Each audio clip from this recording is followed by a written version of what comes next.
Queridos irmãos e amigos, hoje nós temos a honra de receber para a nossa exposição doutrinária nosso irmão José Barreto, que é colaborador do Grupo Espírita Porta da Esperança, o GEP, lá de Imbituba.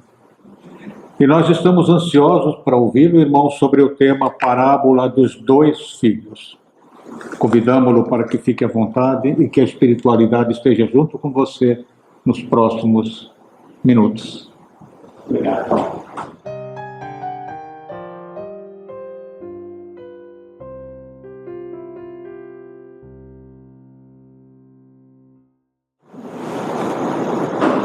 Boa tarde. Boa tarde. Isso é brincadeira que vocês estão fazendo comigo. Vamos começar de novo. A vida, não só a material, como a espiritual, é um eterno recomeçar. E esse recomeçar ele vai ficar com tanto mais ênfase quando nós percebermos que nós podemos fazer melhor. E na realidade, qualquer um de nós pode fazer melhor o que está fazendo. Nós temos essa capacidade. Jesus nos disse que vós sois deuses, podeis fazer o que eu faço e muito mais. Então Jesus está dizendo que nós somos deuses. Que Deus que nós somos. Eu posso falar por mim, ainda com os pés de barro, mas estamos a caminho. E essa minha situação, eu tenho consciência que ela é temporária. Porque eu estabeleci objetivos na minha vida, todos nós temos, e esses objetivos são estabelecidos segundo o entendimento e as prioridades que nós damos. À medida que nós vamos nos desenvolvendo nessa nossa existência, nós vamos tomando conhecimento de que após essa existência, cada um de nós tem uma vida futura na espiritualidade. Alguns de nós têm uma pálida ideia do que seja a vida futura lá na espiritualidade, quando nós desencarnarmos, e isso dificulta, porque nós estamos envolvidos por uma urgência tão grande nesse planeta e faz com que a gente acabe ficando envolvido nessa pressa, nessa ânsia, nessa vontade de adquirir e de ter coisa. Aquele que tem uma noção mais esclarecida, uma visão mais aberta da vida espiritual, ele já vai enxergar de forma diferente a nossa existência. Quem não tem certeza de como é no mundo espiritual, se funciona, se é ou não é, ele vai dar mais atenção às coisas materiais. E aquele que tem uma noção mais exata, sabe que existe uma vida futura e sabe que todos nós chegaremos lá e que a vida futura continua, ao contrário do que quase todos nós, eu pelo menos passei pela Igreja Católica, foi a primeira doutrina que eu aprendi, e lá eu ouvia dizer céu e inferno, e me deixava levar por aquilo. Isso causa uma ideia muito equivocada, porque às vezes a gente vai no velório de uma pessoa amiga e ouve o outro dizer, morreu, descansou. A pessoa que diz isso não tem noção do que é a vida espiritual, porque na vida espiritual, e Jesus falou isso com muita clareza, o que ligares na terra será ligado no mundo espiritual. O que tu desligares na terra será desligado no mundo espiritual. Então nós, como seguidores de Jesus, queremos nos tornar instrumentos da paz de Jesus, precisamos começar a trabalhar conosco. Nós nos preocupamos com muita coisa, com política, com sociedade, com carnaval, com a comida, com a bebida, com o celular, com o carro. Se fosse falar aí, a gente não parava nunca, né? Agora, então a gente fica preso nessas coisas materiais. Aqueles que têm a ligação com as coisas espirituais vão saber que não tem nada material se leva daqui, nem o corpo que a gente privilegia, que a gente corre. No início da vida a gente desgasta o corpo para ganhar dinheiro. Depois, quando vai chegar no velhinho como eu, gasta o dinheiro para recuperar a saúde, né? É um paradoxo, mas a coisa é bem assim. Então, prestemos atenção a isso, tenhamos em mente que Jesus é o caminho, a verdade e a vida, como ele diz, está lá em João 14,6, e logo depois ele complementa nesse verbo: ninguém vem a Deus a não ser por mim. Então, para se ir a Deus, temos que seguir Jesus. Qual é a ideia que nós temos de Jesus? A gente fala que Jesus é o guia, é o modelo, e etc, etc. Mas tem uma fala de Jesus num determinado momento, que ele vai falar, né, está lá no A Caminho da Luz, ele vai dizer que eu já era antes que vós fosseis. Esse o vós fosseis é quando o planeta Terra foi começado a se constituir, tomar formação. Isso aconteceu há 4,5 bilhões de anos atrás. Puxa, a gente não tem nem ideia do que seja 4,5 bilhões de anos atrás. Há 4,5 bilhões de anos atrás, Jesus já era um ser, já era um espírito puro. E coube a ele a responsabilidade dada pelo Divino Pai de organizar a constituição do planeta Terra. Ele é o nosso governador espiritual, é o nosso mestre, é o nosso guia. Então, agora, se ele tem essa missão de Deus, para que nós possamos situar, olhar aonde estamos pisando e pisar em sólido, mesmo que a gente ainda não consiga, eu pelo menos não consigo, ter uma ideia do que é Deus, que é a primeira pergunta do Livro dos Espíritos. O que é Deus? Deus é a inteligência suprema e a causa primeira de todas as coisas. Se nós formos olhar nas perguntas seguintes, até a pergunta 13 do Livro dos Espíritos, nós vamos ver que tem atributos de Deus. Se a gente examinar esses atributos de Deus, nós vamos chegar à conclusão que ali está explícito que Deus é perfeito. Se a gente fosse socorrer do Aurélio, o que significa perfeito? Perfeito é o que está certo. Perfeito é o que não tem erro, que não está errado, que é aquilo mesmo. Então, Deus é perfeito. Então, tudo que está acontecendo, tudo, e tudo também significa a totalidade das coisas, nós temos o nosso tudo, né? Nosso tudo é a minha existência, é o meu momento aqui, nós estamos reunidos, cada um de nós é um foco, e ao redor de nós se reúnem pessoas, situações, e nós somos o centro daquilo ali.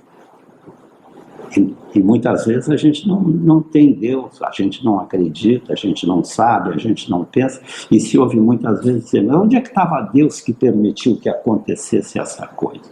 Olha, se Deus é perfeito e não erra, qualquer coisa que aconteça está certo. Tem um benfeitor espiritual que ele fala que tudo é justo, perfeito e necessário. O justo. O que acontece para mim é justo. É justo porque é para mim, porque é meu. Positivo ou negativo é meu. É a colheita do que eu fiz nesta existência ou em alguma existência anterior. Agora, o que o meu irmão colhe é dele. É justo porque é para ele. Não poderia ser para minha irmã Elga, né? Obrigado. A Elga, porque aí seria injusto para a Elga o que é dele. E se é positivo, se fosse para ti, não seria justo para ele. Então, tudo que acontece para cada um de nós é justo. É perfeito, porque é na medida exata. Muitas vezes a gente diz: por que a minha vida é assim? Por que é assim, acolá? É porque é o que eu mereço, é o que eu preciso, e que com certeza, mesmo que nós não tenhamos a consciência, quando foi feito o nosso planejamento reencarnatório, nós decidimos pedir, aceitar isso, fomos contemplados.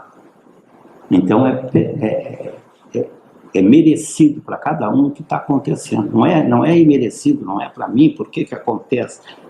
Há uma razão de ser. E depois é necessário. Eu estou sofrendo isso, eu estou passando por aquilo e etc. É necessário passar por isso, é absolutamente necessário, porque Deus é perfeito, não há erro. Então, o que nós passamos para cada um de nós é justo, perfeito e necessário. É necessário que se passe para que se colhe a lição, que se aprenda a se desenvolver nesse processo que estamos nessa encarnação. Eu quero fazer uma ressalva do meu irmão, que é muito meu amigo, como todos nós somos, né, fraternalmente, mas quando ele diz que é uma honra para casa, eu quero dizer que não, eu acho que não é. Eu discordo do ponto de vista dele. Eu não vou dizer que é uma honra para mim, porque eu não me sinto merecedor de estar aqui, mas estou aqui cumprindo uma escala. E, de qualquer forma, eu precisava fazer essa ressalva, porque eu sempre ando acompanhado de criaturas que, às vezes, os meus amigos, né, estão comigo. Então, se eu ouço uma coisa que eu sei que não é verdade, eu calo, eu estaria consentindo. Então, essa fala não é só para vocês, é principalmente para essas criaturas que me acompanham. A motivação da nossa fala é a parábola dos 2 filhos. Essa parábola é aquela parábola que nós vamos detalhar em seguida. É um pai que chama um filho, pede uma coisa, depois chama o outro filho, pede a mesma coisa, e tem uma situação interessante. Mas se nós não entrarmos no estudo do Evangelho, dos fatos decorrentes com Jesus, nós não vamos conseguir encaixar isso aqui. Então, vocês lembram a purificação do templo. Jesus estava em Jerusalém, entrou no templo e viu os cambistas lá negociando e etc. E ele deu um basta naquilo, tomou uma atitude muito firme. E às vezes a gente não entende, mas nós temos que lembrar da autoridade moral de Jesus, e a presença de um ser dessa envergadura moral já causa um impacto, causa um auê, né? E ele gritou, mandou as pessoas. O gritar significa falou mais alto, fala com firmeza, porque o desenvolvimento moral de Jesus, que a gente nem tem noção, eu não tenho, se alguém tiver pode me ajudar, causa medo nas pessoas, e houve correria, e naquela correria houve derrubar mesa e etc. Né? Quando algum judeu tinha algum problema, era inscrito no livro dos doentes e etc. E quando ele se curava, ele tinha que se apresentar, e lá ele era determinado que ele pagasse um bônus, né? Para ser excluído do livro. E dependendo do din-din que aquela pessoa tinha, quanto mais pagava, tinha um merecimento melhor, né? Sempre a matéria. E o menor preço para poder eram 2 pombas, um casal de pomba. Tinha gente que pagava uma junta de boi, etc., ovelhas e tudo mais. E aquilo ficava por tempo. Aquilo depois era vendido e o dinheiro, né? Bom, engraçado, né? É diferente hoje. Então, quando Jesus fez esse movimento, que ele saiu do templo, os fariseus se aproximaram dele e lhe perguntaram: eu quero fazer ipsilíteres, isso aqui. Com que autoridade fazes isso? Inquiriram Jesus, intimaram, e Jesus diz para ele: eu respondo para vocês com que autoridade eu faço, se vocês me responderem a uma pergunta primeiro. E eles concordam. E a pergunta que Jesus faz é o seguinte: o batismo de João, de onde era? Era do céu ou dos homens? Agora nós vamos abrir uma janela aqui, tá? Naquela época, João Batista fazia o batismo, né? E o povo, de uma forma geral, aqueles que eram mais humildes, mais tementes a Deus, mais esperançosos, mais sofridos, e esperavam um Messias, um Salvador, não só para libertar Israel do jugo dos romanos, mas para libertá-los de algo que tinha dentro deles, como alguns de nós, e eu tenho muito, e nós precisamos nos libertar. São coisas que nos incomodam, e essas coisas invariavelmente são decorrentes, porque exatamente a gente ainda não tem uma noção, e isso tinha que estar em mente, nós tinha que estar gravado na testa aqui, para de vez em quando a gente botar a mão, da perfeição de Deus, da justiça, do merecimento e da necessidade do que ocorre para cada um de nós. Tá? Então, aí Jesus vai... E eles achavam que João era um profeta, e os fariseus e os doutores da lei diziam que não. Então, a pergunta de Jesus é: o batismo de João de onde era? Do céu ou dos homens? Se os fariseus respondessem que era do céu, eles estariam dando razão ao povaréu que diziam que João era um profeta. Então eles não podiam dizer que o batismo era do céu. A pergunta logo a outra era a seguinte: se não era do céu, era dos homens? Ora, se eles dissessem que era dos homens, eles iriam, como fariseus, doutores da lei, eles iam se colocar com aquele sentimento do povaréu e de que João Batista era um profeta. Então eles ficaram ali, o que eles respondessem seria desagradável para eles e haveria consequências, né? E os fariseus e os doutores da lei não sabiam o que respondeu.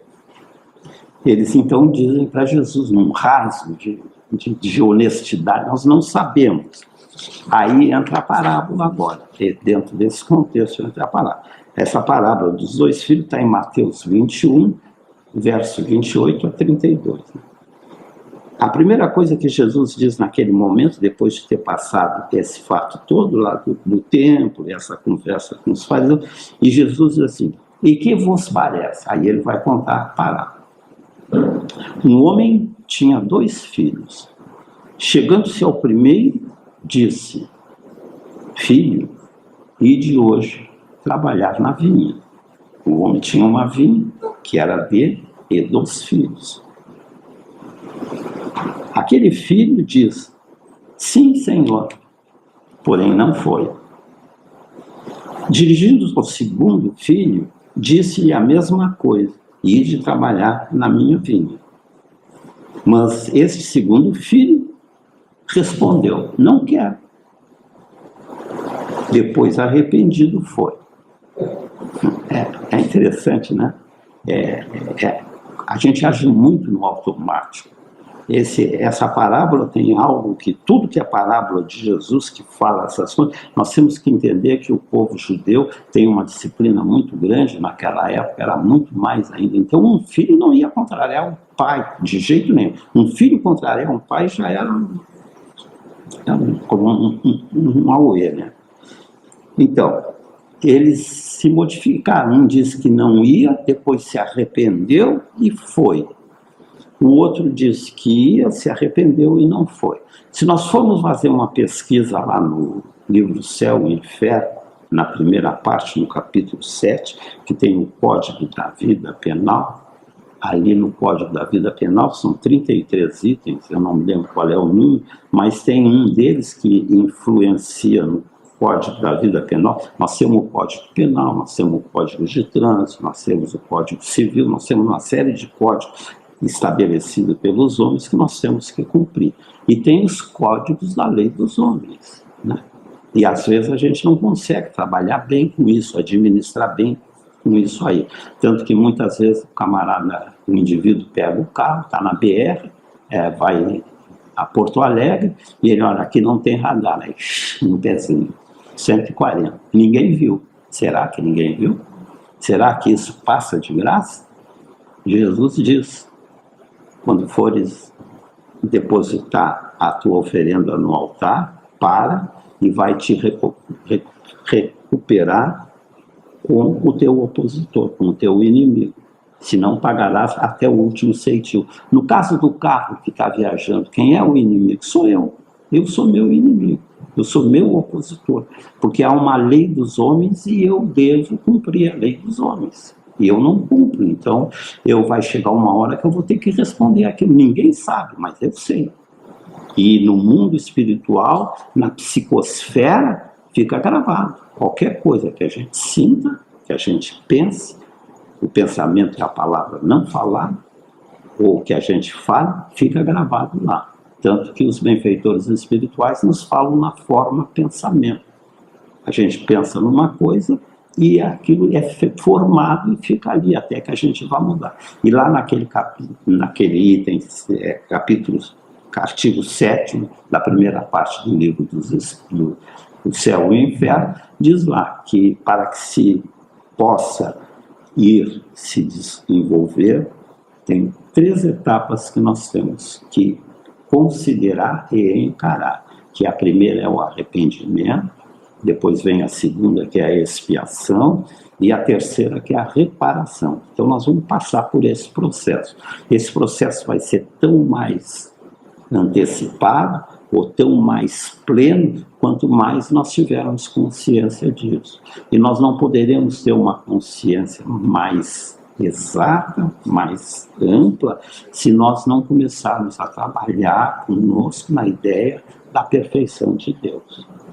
Porque trabalhando com que Deus é perfeito, nós vamos parar de reclamar, nós vamos parar de choramingar, porque o que cada um de nós está passando é consequência de benefícios ou de deslizes cometidos em existências anteriores. Se não for na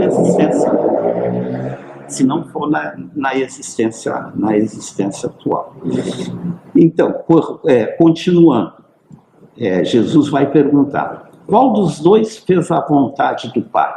E aí os fariseus, que essa parábola foi contada diretamente para os fariseus, os doutores da lei, o segundo declarou-lhe: Jesus, em verdade vos digo, que publicanos e meretrizes vos precedem no reino de Deus.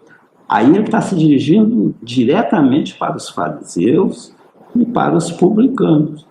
Aliás, para os fariseus e os doutores da lei, quando ele diz que as meretrizes e os publicanos. Os publicanos são aqueles israelitas que eram convocados, recebiam dos romanos, de cobrar impostos. E esses impostos eram pagos para os romanos. E muitos desviavam o dinheiro, né? Cobravam, davam tanto para os romanos e davam outro para eles. Hoje não acontece isso, né? Não. É bom porque a gente tomar conhecimento das coisas, né? Porque esse fato ocorreu há 2000 anos atrás, já melhoramos nesse ponto, né? Então Jesus está dizendo para ele: em verdade, os publicanos e meretrizes vos percebem. Ora, publicanos eram aqueles que cobravam os impostos, eram chamados os homens de má vida, né? E as meretrizes nós sabemos, não tem referência, mas eram pessoas que eram sofridas. Os publicanos, porque muitos deles, eu acredito que não todos, faziam as suas coisas, né? E as meretrizes porque tinham uma escolha de vida, né? E muitas vezes a criatura chega a esse ponto, levada por extremo, tem que se abrir essa janela, nós temos que olhar. O grande exemplo disso, entre tantos outros, seria o de Maria de Magdala. Mas vamos adiante. Porque João veio a vós outros no caminho da justiça. João estava lá para batizar quem quisesse, lá no Rio Jordão. E vós não acreditasse nele. Ao passo que publicanos e meretrizes creram. Aqueles que estavam sofridos, eles viam em ser batizados. O que era o batismo? Era mergulhado no Rio Jordão, era uma espécie de uma lavagem, a partir dali, metaforicamente, seria uma nova criatura. Se recomeçasse uma nova vida, legal. Mas se voltasse à vida anterior, a coisa não adiantava o tal de batismo. Aquela mulher adúltera, quando Jesus vai dizer para ela: mulher, onde estão os homens, aqueles que te condenaram? E ela responde para ele: estes já se foram. Aí Jesus se levanta, que a única vez que a gente sabe que ele escreveu alguma coisa foi nessa passagem, estava escrevendo no chão com o dedo, e ele vai dizer: eu também não te condeno, veja bem, vá e não peques mais. Eu também não te condeno. Jesus não absolveu. Ele disse que eu também não te condeno. Essa fala de Jesus nos permite entender que Jesus é um espírito puro, mas teve consciência que ele já foi um pecador como eu. Por quê? Porque Deus é perfeito. E Jesus tem que ter passado por esse estágio que eu estou passando, como eu, daqui uns 80 trilhões de anos, talvez eu vou ser com... Tá bom, 80 trilhões de anos? É um pouco de convencimento da minha parte, mas fica como piada para aliviar o ânimo, né? Eu conto piada assim, piada de espírito é assim, ninguém ri, eu não sei porquê. Ó, Melhorou um pouquinho, eu saio mais contente daqui. Então, voltando, né, a gente tem, me perdi agora, a gente tem essa capacidade de se desenvolver.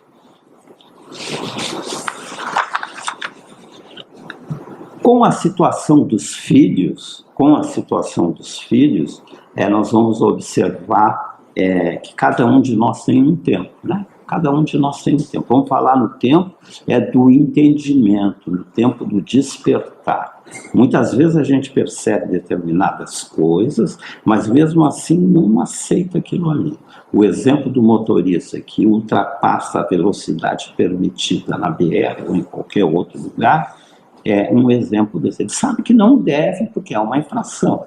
Se a pessoa é minimamente honesta, e cabe à nossa honestidade, à nossa ética, à nossa moral, cumprirmos as leis. Foram estabelecidas, elas têm que ser cumpridas. Não cabe a nós, não vou cumprir porque eu não quero, eu sou poderoso, eu posso fazer o que eu quero com a lei. É novidade isso? Não. Então, cada um tem o seu tempo. O primeiro filho teve um tempo dele. Eu não vou, e foi. O segundo filho disse que não ia, e foi. Foi o contrário, né? Então, é tempo, cada um tem tempo. Nós temos o nosso tempo. Agora, para que nós passemos do tempo do aprendizado e entremos no tempo do despertar, né? O despertar não é quando a gente acorda de manhã e abre os olhinhos, assim, né? E tudo mais. O despertar é quando nós começamos a tomar consciência de que nós somos, por que estamos aqui, por que nós fazemos isso ou fazemos aquilo, como é que nós estamos fazendo isso ou como é que nós estamos fazendo aquilo, como é que eu estou me comportando em relação à minha irmã, como é que a minha irmã está se comportando comigo, ela está me comportando, me tratando bem, eu nunca, aparentemente não tivemos uma relação, né? Então, é porque eu sou velhinho, provavelmente, porque não havia, é outro motivo, mas na realidade sempre há uma razão de ser. Quando a gente se aproxima de quem quer que seja, assim como alguém se aproxima de nós, não é acaso. Se Deus é perfeito, não tem nada por acaso. Nada é coincidência, tudo é previsto dentro de um plano divino e nós temos que ter conhecimento disso. Para que nós possamos trabalhar isso com uma ênfase mais adequada, nós precisamos lembrar de uma fala de Jesus que ele diz: vigiai e orai, para nada de mal aconteça para ti. Então, o vigiai, se a gente for olhar lá no Aurélio, que é o Amansabuga, eu uso toda hora, ele lá vai dizer, vigiai é observar atentamente.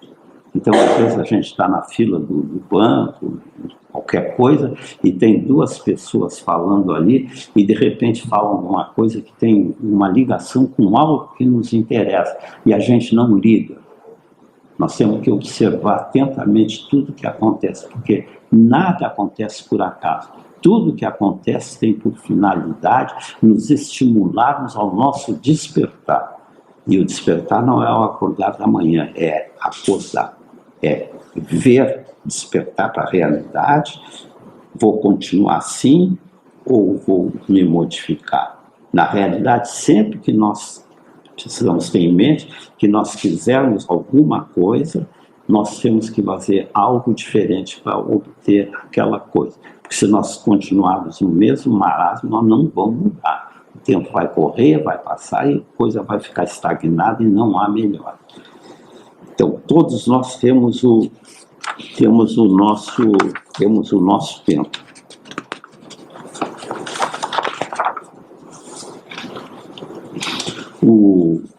O homem, que significava Deus, tanto Jesus, nas suas falas, ele fala que é o filho do homem, que é Deus, né?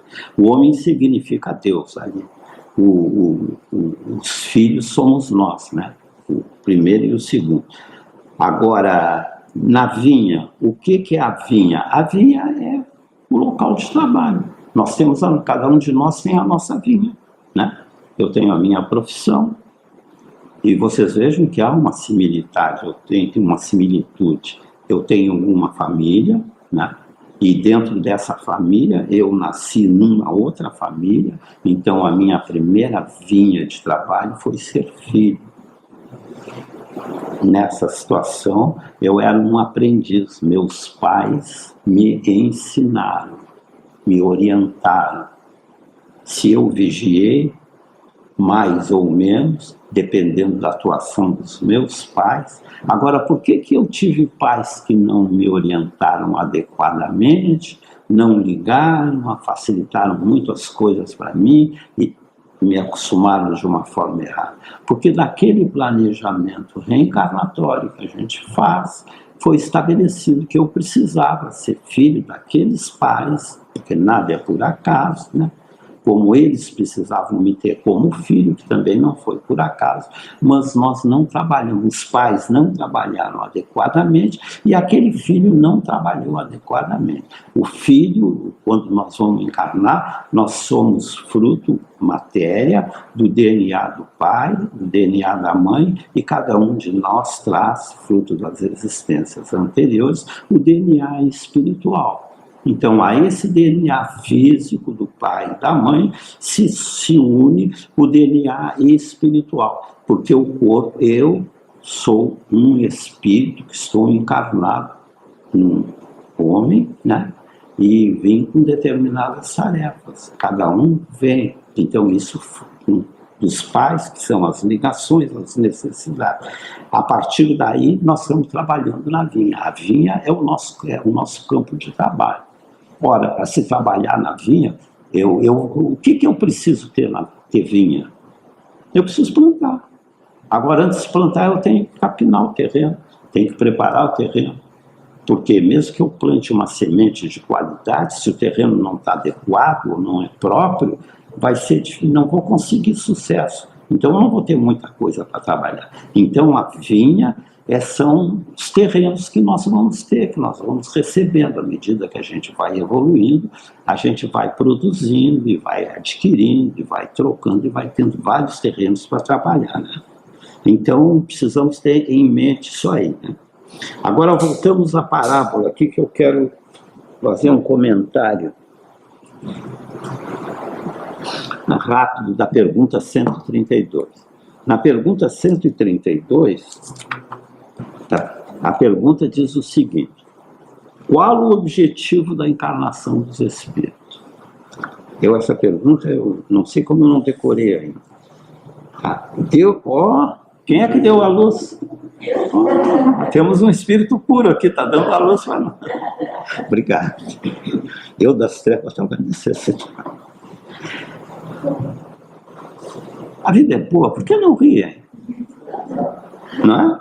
Não há motivo. Então, qual o objetivo da encarnação dos espíritos?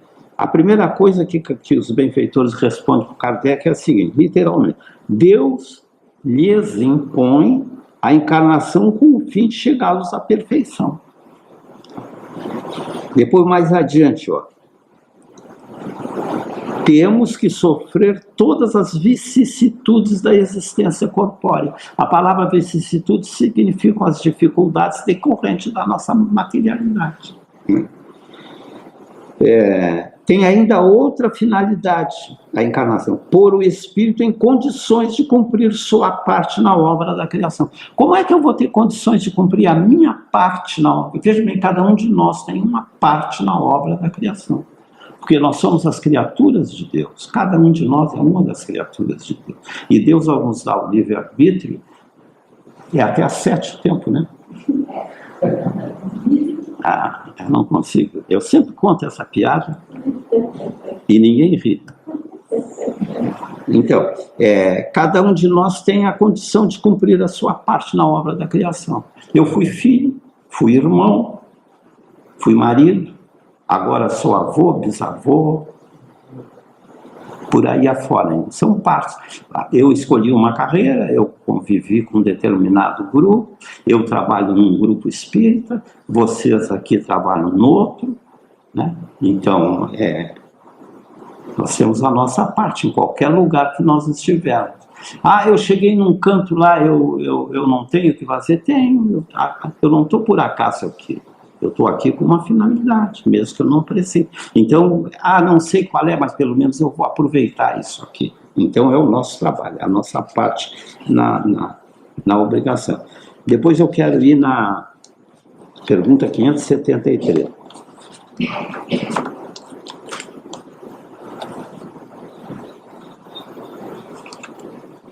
Aqui diz o seguinte, na pergunta 572. A missão de um espírito lhe é imposta ou depende da sua vontade? Vejam bem, nós temos missão.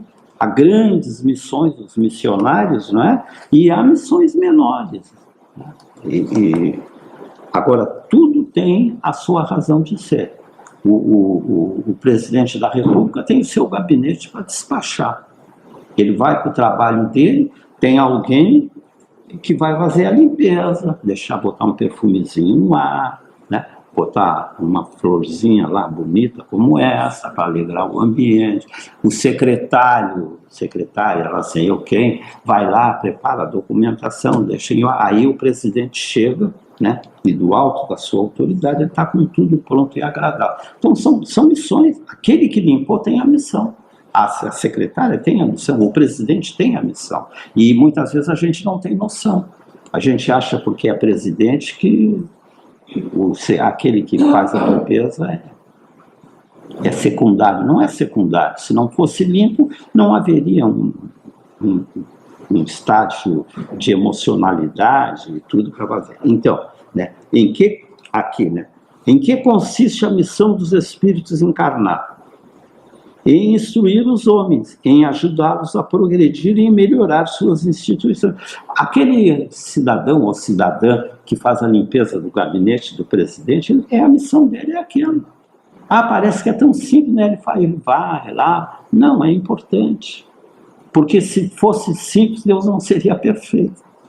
Qualquer tarefa que nós tenhamos que fazer, ela tem a sua importância.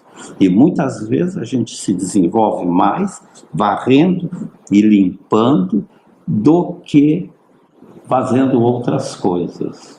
Tá certo? Depois, mais adiante, na resposta do que consiste, vai dizer lá no fim, os benfeitores assim, cada um tem sua missão neste mundo, porque todos podem ser úteis em alguma coisa. Perfeito isso aqui.